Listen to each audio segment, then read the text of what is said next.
pensons trop souvent que les ulcères gastriques ne concernent que les chevaux de sport et de course, mais sait-on que tous les chevaux, quelle que soit leur activité, peuvent être touchés par cette maladie? En fait, un bref rappel. Un ulcère gastrique correspond à une érosion plus ou moins profonde de la muqueuse de l'estomac. On parlera plus généralement de syndrome ulcératif gastrique. C'est un phénomène très fréquent chez les chevaux dû à l'augmentation de l'acidité dans l'estomac. Quels chevaux sont touchés par cette maladie? La première catégorie de chevaux touchés par cette maladie concerne les chevaux de sport et les chevaux de course, avec une fréquence chez ces derniers qui avoisine les 100%. Mais toutes les catégories de chevaux peuvent être atteintes, les chevaux au repos, les chevaux d'élevage comme les poulinières et les poulains, et les chevaux de loisirs, avec une fréquence chez ces derniers autour de 40%, c'est dire qu'un cheval de loisir sur deux peut être atteint par cette maladie. Pourquoi cette maladie impacte tous les chevaux et de manière aussi importante? Tout simplement car les facteurs de risque sont multiples, comme l'entraînement ou la compétition concernant les chevaux de sport ou de course. Les autres facteurs de risque sont fréquents chez tous les chevaux, y compris chez les chevaux de loisirs. On peut citer la vie en boxe pour ceux qui restent enfermés une grande partie de la journée. En effet, le cheval, physiologiquement, est un herbivore qui mange de l'herbe toute la journée, de 16 à 18 heures. Et quand il mange son herbe, il salive, une salive riche en bicarbonates qui vont tamponner l'acidité gastrique, phénomène qui ne peut pas se produire quand les chevaux mangent des petits repas au box. L'alimentation est un autre facteur de risque important, notamment si elle est trop riche en céréales ou granulés, donc trop riche en amidon, des intervalles trop longs entre les repas, un accès restreint à l'eau et surtout pas assez de foin, ou alors de la paille comme unique fourrage. Autre facteur de risque, les parasites de l'estomac, comme les larves de gastérophiles qui se fixent à la muqueuse gastrique. On peut également citer un traitement aux anti-inflammatoires trop prolongé ou à trop forte dose, ou enfin le stress qui peut être causé par le transport, les soins ou l'environnement du cheval, notamment un cheval restant à l'écurie ou qui vit dehors mais sans contact avec ses congénères. Comment savoir si notre cheval est touché par cette maladie? En fait, de nombreux symptômes non spécifiques peuvent être rencontrés en cas d'ulcère gastrique.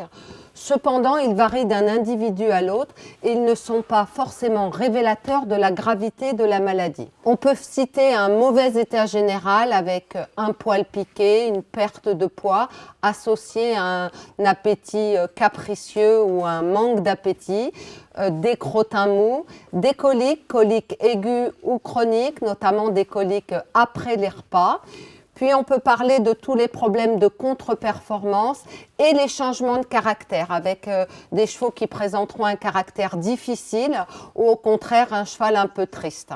Attention, les ulcères peuvent parfois être asymptomatiques, mais l'absence de symptômes ne signifie pas l'absence d'ulcère. Cette maladie n'est donc pas forcément facile à détecter. Alors, le diagnostic clinique repose sur un examen minutieux du cheval et puis un recueil méthodique de sa façon de vivre et puis des petits signes qu'il a pu montrer. Et le diagnostic de certitude se fait par la gastroscopie qui permet de visualiser directement la muqueuse de l'estomac et de visualiser les lésions, de répertorier leur localisation, leur nombre et leur sévérité. Alors comment éviter l'apparition des ulcères gastriques? La gestion de l'alimentation et du mode de vie du cheval de loisir est très importante pour éviter l'apparition des ulcères. Et lors d'ulcères avérés, le traitement médical seul, sans adaptation de l'environnement du cheval, est voué à l'échec. La vie au pré est l'idéal et au moins des sorties quotidiennes au paddock pour les chevaux vivant à l'écurie.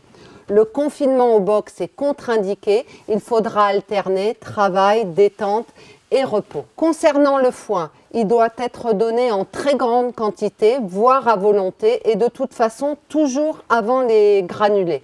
S'il ne peut pas être donné en très grande quantité, il faudra au moins le fractionner en 2 ou à 3 repas par jour. Et c'est intéressant d'en donner une petite quantité avant l'exercice pour éviter l'effet splash, l'effet éclaboussement du contenu gastrique sur les parois de l'estomac. Enfin, on sait que la luzerne a vraiment un effet protecteur par rapport aux ulcères gastriques. Donc c'est vraiment intéressant de donner un petit peu de luzerne en plus du foin de prêt. Les céréales et les aliments riches en amidon sont à limiter. Le fractionnement de la ration en plusieurs petits repas dans la journée est fondamental afin d'éviter les concentrations élevées d'acides gras volatiles qui sont également ulcérogènes. On peut par ailleurs augmenter le niveau énergétique de la ration en incorporant de l'huile végétale au repas. Il faudra laisser de l'eau en permanence à disposition. Et enfin, il est important de ne pas exposer le cheval à des situations stressantes trop répétées. Le cheval est un animal qui aime la régularité. Une vermifugation est recommandée en fin d'automne contre les gastérophiles. Et enfin, des inhibiteurs de la pompe à protons ou des pansements gastriques peuvent être administrés préventivement avant et pendant les situations à risque comme un transport ou un changement d'environnement. En conclusion, on peut insister sur le fait que même les chevaux de loisirs peuvent souffrir d'ulcères gastriques. Et dans l'objectif de respecter leur bien-être, il est important d'être attentif à des signes cliniques discrets, de diagnostiquer et de traiter les ulcères et la douleur associée si nécessaire. Enfin, il est primordial de prévenir les situations à risque par une bonne gestion de l'alimentation, de l'exercice et de l'environnement.